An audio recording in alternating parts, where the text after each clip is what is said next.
अस्सलाम वालेकुम dear students, उम्मीद करता हूँ आप सब खैरियत से होंगे। हमारे पास फर्स्ट लेक्चर है जिसमें है what is atom, introduction to chemistry class first year का पहला टॉपिक है हमारे पास एटम क्या होता है।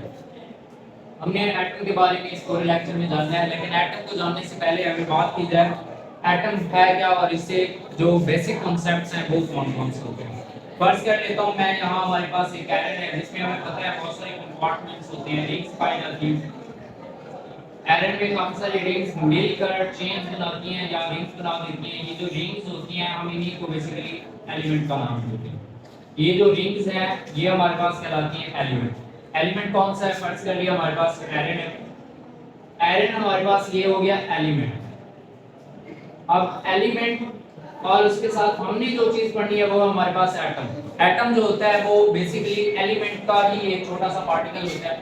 फर्स्ट कर लेते हैं हमारे पास ये वाला पार्टिकल ही है। तो एटम में तो फर्स्ट ऑफ ऑल न्यूक्लियस होता है, फिर इसके इर्द गिर्द शेल्स पाए जाते हैं। अगर शेल्स की बात की जाए तो फर्स्ट हमारे पास जो शेल होते हैं उसमें 2 इलेक्ट्रॉन्स होते हैं जो रिवॉल्व करते हैं। अगर दूसरे में चेक करें तो यहाँ हमारे पास 8 इलेक्ट्रॉन्स पाए जाते हैं। ये 8 इलेक्ट्रॉन्स और इलेक्ट्रॉन्स पर हमें पता है कि नेगेटिव चार्ज होते हैं। जबकि अगर न्यूक्लियस की बात करें तो इसमें 2 पार्टिकल होते हैं, एक हमारे पास है प्रोटॉन और इसी के साथ होता है न्यूट्रॉन। प्रोटॉन की अगर बात की जाए तो इस पे पॉजिटिव चार्ज होता है, प्रोटॉन पे पॉजिटिव चार्ज। जबकि अगर न्यूट्रॉन्स की बात की जाए तो न्यूट्रॉन्स हमारे पास न्यूट्रल पार्टिकल होता है। न्यूट्रॉन की बात करें तो ये हमारे पास न्यूट्रल पार्टिकल जिस पे कोई भी चार्ज नहीं होता। एटम में फर्स्ट ऑफ ऑल न्यूक्लियस होता है, न्यूक्लियस में प्रोटॉन और न्यूट्रॉन्स। प्रोटॉन पे पॉजिटिव चार्ज, न्यूट्रॉन पे कोई चार्ज नहीं होता, ये न्यूट्रल होता है। साथ अगर इलेक्ट्रॉन्स की बात की जाए तो ये मुख्तलिफ शेल्स में ऑर्बिट्स में मूव करते रहते हैं और इन पर नेगेटिव चार्ज होता है। इसी के साथ अगर फिर देखें तो हमारे पास हमने पहले भी पढ़ा हुआ है कि ये हमारे पास जो प्रोटॉन होता है पॉजिटिव चार्ज, इसकी तादाद को जो किसी न्यूक्लियस में पाई जाती है, किसी एटम के न्यूक्लियस में पाई जाती है, हम इसको कहते हैं एटॉमिक नंबर। इसको हम नाम देते हैं एटॉमिक नंबर। अगर इसी के साथ एक और चीज है एटॉमिक मास या मास नंबर। एटॉमिक नंबर हमारे पास है बेसिकली प्रोटॉन्स की तादाद। किसी एटम के न्यूक्लियस में जो प्रोटॉन्स की तादाद है वो एटॉमिक नंबर है। लेकिन अगर हम मास नंबर या एटॉमिक मास की बात करें, मास नंबर और एटॉमिक मास की बात करें तो वो सम होता है प्रोटॉन और न्यूट्रॉन्स का। प्रोटॉन और न्यूट्रॉन्स का जो सम होता है उसको हम मास नंबर या एटॉमिक मास कहते हैं, प्रोटॉन प्लस न्यूट्रॉन। प्रोटॉन और न्यूट्रॉन्स का जो सम होता है वो हमारे पास मास नंबर या एटॉमिक मास कहलाता है। इसी के साथ अगर मजीद इसमें जाएं तो हमारे पास हमने कहा है ये एटम है। एटम अगर देखा जाए तो स्मॉलेस्ट पार्टिकल है एलिमेंट का। अगर इसमें चेक करें तो फिर फर्दर इसमें न्यूक्लियस होता है और इसके इर्द गिर्द इलेक्ट्रॉन्स मूव करते रहते हैं। फिर अगर मजीद बात करें तो दो एटम्स मिलते हैं तो ये हमारे पास बना देते हैं एलिमेंट और मॉलिक्यूल। ये हमारे पास बनाते हैं एलिमेंट या फिर मॉलिक्यूल बना देते हैं। दो एटम मिलेंगे तो ही मॉलिक्यूल या एलिमेंट बनेगा। दो या दो से ज्यादा भी मिल सकते हैं। अगर कुछ और तरह के एटम्स मिले जैसे कि यहाँ पे हाइड्रोजन और इसी के साथ ऑक्सीजन, ये हमारे पास हाइड्रोजन था, हाइड्रोजन और हाइड्रोजन मिले हैं तो ये हमारे पास एलिमेंट या मॉलिक्यूल बन चुका है। लेकिन अगर यहाँ पे देखें तो दो एटम हैं हमारे पास हाइड्रोजन के और एक ऑक्सीजन के, तो ये जब मिलते हैं दो तीन मुख्तलिफ एटम्स जब मिलते हैं तो ये हमारे पास बना देते हैं मॉलिक्यूल या फिर कंपाउंड बनाते हैं, मॉलिक्यूल या कंपाउंड। हमने सेम बात की है, वहां पर भी यही कहा है कि एटम्स मिलेंगे तो एलिमेंट या मॉलिक्यूल बनेगा। फिर हमने कहा है डिफरेंट एटम मिलेंगे तो भी मॉलिक्यूल या कंपाउंड बनेगा। अब इनमें फर्क क्या होता है? इनमें फर्क ये है कि अगर हम एलिमेंट में चेक करें या इस मॉलिक्यूल में तो यहाँ पे सेम टाइप ऑफ एटम होगा। यहाँ पे सारे के सारे एक जैसे एटम्स ही होंगे, सेम टाइप ऑफ एटम्स। लेकिन अगर हम मॉलिक्यूल या कंपाउंड की बात करें तो यहाँ पे डिफरेंट टाइप ऑफ एटम्स होंगे। यहाँ पे हमारे पास डिफरेंट टाइप ऑफ एटम्स होंगे, वहाँ पे सिर्फ सेम वाले, यहाँ पे डिफरेंट वाले। फिर अगर कंपाउंड की मजीद बात करें तो हमारे पास इसके दो और काइंड्स होती हैं।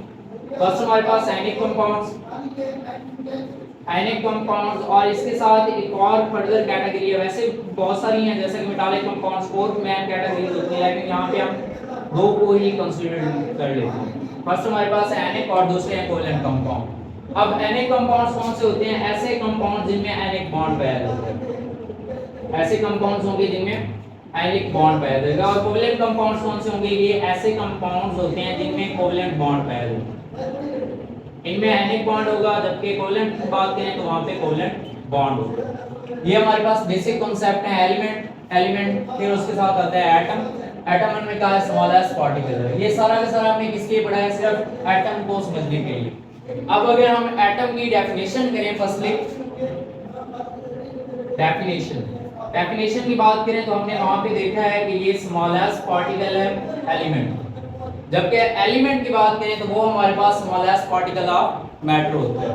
अगर यहाँ से डेफिनेशन में चेक करें एटम की, तो यहाँ पे एक चीज है कि smallest particle of element, the smallest particle of an element, ये एलिमेंट का छोटा सा पार्टिकल होता है, smallest particle of an element.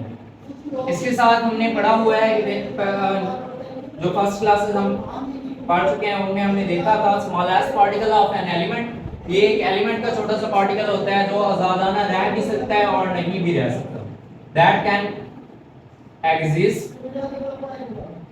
और कैन नॉट एग्जिस्ट इंडिपेंडेंटली, जो आजादाना रह भी सकता है और नहीं भी रह सकता इंडिपेंडेंटली, आजादाना तौर पर। लेकिन ये जो एटम्स होता है ये किसी भी केमिकल रिएक्शन में हिस्सा जरूर लेता है, but take part in a chemical reaction. ये स्मॉलेस्ट पार्टिकल है एलिमेंट का जो किसी भी केमिकल रिएक्शन में हिस्सा लेता है और आजादाना रह भी सकता है और नहीं भी रह सकता। तो ये इसकी proper definition, the smallest particle of an element which can or cannot exist independently and take part in a chemical reaction। अब हमने यहाँ पे बात किया है कि ये आजादाना रह भी सकता है और नहीं भी रह सकता। कुछ एटम्स ऐसे हैं हमारे पास जो आजादाना रह सकते हैं और कुछ ऐसे हैं जो आजादाना नहीं रह सकते। अगर आजादाना रहने वाले जो हैं उनमें चेक करें तो helium, neon, argon, krypton, xenon, ये सारे के सारे ऐसे एटम्स हैं जो आजादाना रह सकते हैं, कैन एग्जिस्ट इंडिपेंडेंटली। लेकिन कुछ एटम्स ऐसे होते हैं जो आजादाना नहीं रह सकते, जैसे कि हमारे पास हाइड्रोजन, ऑक्सीजन, ये आजादाना एग्जिस्ट नहीं कर सकते। अब ये थी हमारे पास डेफिनेशन। अगर मजीद हम जाएं तो इसके साथ होती है एग्जांपल, एटम की एग्जांपल जितने भी आपके पास एलिमेंट हैं पीरियोडिक टेबल में वो सारे की सारी एग्जांपल्स हैं एटम्स की 118। तो उनमें हमारे पास हाइड्रोजन है, ऑक्सीजन है, नाइट्रोजन हो गया, हीलियम, नियॉन, क्रिप्टॉन, ये सारे के सारे जो हैं ये हमारे पास कहलाते हैं एटम। अब अगर फर्स्ट ईयर में इस टॉपिक की बात करें तो ये सिर्फ इंपॉर्टेंट है शॉर्ट क्वेश्चंस के लिए। एटम क्या है, डेफिनेशन और इसके साथ एक दो एग्जांपल लिखेंगे बस। इसके साथ हमने यहाँ से एटम की हमने स्टडी करनी है कंप्लीट। तो पहले हमारे पास अर्ली कॉन्सेप्ट और अर्ली थॉट्स, फर्स्ट एटम को कैसे डिराइव किया गया था। अर्ली थॉट्स और अर्ली कॉन्सेप्ट्स में देखें तो फर्स्ट जो जिक्र आता है वो हमारे पास है ग्रीक फिलोसोफर्स। ग्रीक फिलोसोफर्स ने एक आइडिया पेश किया था कि जो एटम्स होता है ये एलिमेंट का इनडिवाइजेबल पार्टिकल है, indivisible particle of all matter और एलिमेंट्स।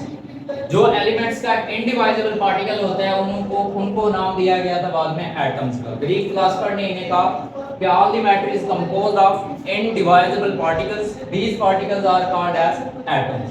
अगर यहाँ से ग्रीक फिलोसोफर को देखें तो हमारे पास मोस्टली जो जिसका जिक्र मिलता है वो हमारे पास है डेमोक्रिटस। डेमोक्रिटस ने भी यही बात की कि जो इनडिवाइजेबल पार्टिकल है इसी को उसने नाम दे दिया एटम को। Indivisible particle of an element is called atom। Democritus ने इसको नाम दिया था एटम को। अब अगर यहीं पे बात की जाए एटम ये लिया कहां से गया है, मीनिंग क्या है इसके, तो एटम एक ग्रीक वर्ड था एटॉमिस, उससे लिया गया है ग्रीक वर्ड एटॉमिस। एटमॉस भी इसको पढ़ते हैं जिसका मतलब होता है इनडिवाइजेबल, जो मजीद तकसीम ना हो सके, that can not be further indivisible, जो मजीद तकसीम ना हो सके उसको नाम देते हैं हम एटम का।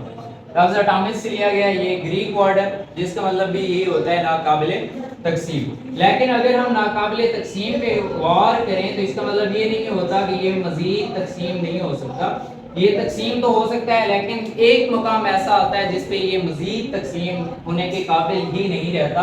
तो वो जो चीज़ हमारे पास आ रही होती है उसको बेसिकली नाम दे रहे होते हैं एटम का। तो यहाँ से जैसे आयरन थी, इसको देख लें तो हम छोटा सा पहले इसको एक पार्टिकल ले लें, उसको डिवाइड कर दें तो इसके दो टुकड़े बन जाएंगे, एक छोटा सा पार्टिकल हमें हासिल होगा। फिर अगर इसको मजीद डिवाइड कर दें तो ये मजीद तकसीम हो जाएगा। फिर ऐसे करते जाएं तो एक वक्त ऐसा आएगा ये बिल्कुल छोटा सा रह जाएगा, फिर ये मजीद तकसीम नहीं हो सकेगा। इसी चीज को उन्होंने नाम दिया था एटम्स। ये हमारे पास है अर्ली थॉट्स। इसके साथ मॉडर्न कॉन्सेप्ट अगर चेक करें एटम का, मॉडर्न कॉन्सेप्ट, वैसे एटम अपने वर्ड से ही बता रहा है। ए का मतलब होता है नॉट, टर्म का मतलब होता है डिवाइजेबल, जो डिवाइजेबल ना हो, जो डिवाइड ना हो सकता हो, हम उसी को कहते हैं एटम। वो कहता है कि एटम जो है ये इनडिवाइजेबल नहीं है। Atom is not indivisible. Atom जो है वो इनडिवाइजेबल नहीं है, बल्कि ये फर्दर सब एटॉमिक पार्टिकल्स पर मुश्तमिल होता है। जैसे कि हमने ऊपर देखे भी हैं, सब एटॉमिक पार्टिकल्स पर ये डिवाइड हो जाता है। तो इसका मतलब ये इनडिवाइजेबल नहीं है। जैसे कि हमारे पास इलेक्ट्रॉन जिसपे नेगेटिव चार्ज था, प्रोटॉन जिसपे पॉजिटिव, और न्यूट्रॉन न्यूट्रल। ये हमारे पास fundamental particles of atom, electron, proton and neutron.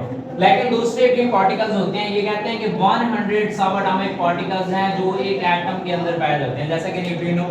इस तरह के बहुत सारे पार्टिकल्स हैं जो सब एटॉमिक पार्टिकल्स कहलाते हैं और ये एटम के अंदर पाए जाते हैं। इसके साथ हमारे पास डाल्टन्स वर्क है, ये भी मॉडर्न कॉन्सेप्ट में आ जाता है। डाल्टन्स वर्क, डाल्टन ने क्या किया था? डाल्टन बेसिकली ये एक इंग्लिश स्कूल टीचर था, English school teacher.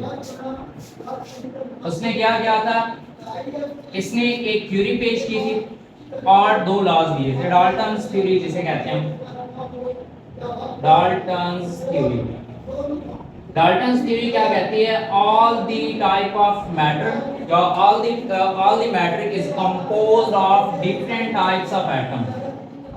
All the matter is composed of different types of atoms. जितने भी हमारे पास मादा होता है वो मुख्तलिफ एटम से ही मिलकर बना होता है। ये कहलाती है डाल्टन्स थ्योरी, जो इसने एटम के मुतालिक दी थी। अगर मजीद बात की जाए, डाल्टन्स इसने लॉ भी पेश किया था जिन्हें हम कहते हैं डाल्टन्स लॉ। इसने दो तरह के लॉज पेश किए। एक अगर हमारे पास है law of conservation of mass, दूसरा लॉ होता है हमारे पास law of conservation of mass, या इसी को कहते हैं हम law of conservation of energy, law of conservation of mass. और इसी के साथ इसने लॉ पेश किया था law of definite proportions. Definite proportions का लॉ भी इसने दिया था और इसी के साथ इसने law of conservation of mass या एनर्जी भी पेश किया था। ये हमारे पास मॉडर्न कांसेप्ट जिसमें डाल्टन वर्क है। इसी के साथ एक और केमिस्ट थे बर्ज़िलियस।